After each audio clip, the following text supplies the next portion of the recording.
मेरा नाम अज़हर इकबाल है। मैं मजलिस लिमी साइन।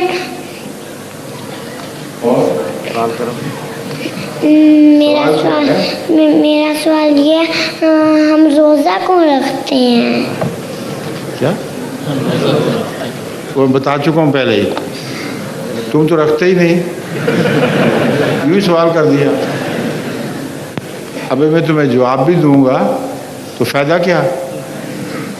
तुम तो छोटे से हो, तुमने तो रोज़ा रखना ही नहीं। ये जब बड़े हो गए उस वक्त पूछना, समझ गए हो? मेरा एक और सवाल है। हाँ, वो क्या है? तो ज़कात क्यों देते हैं? क्या सवाल है बताओ?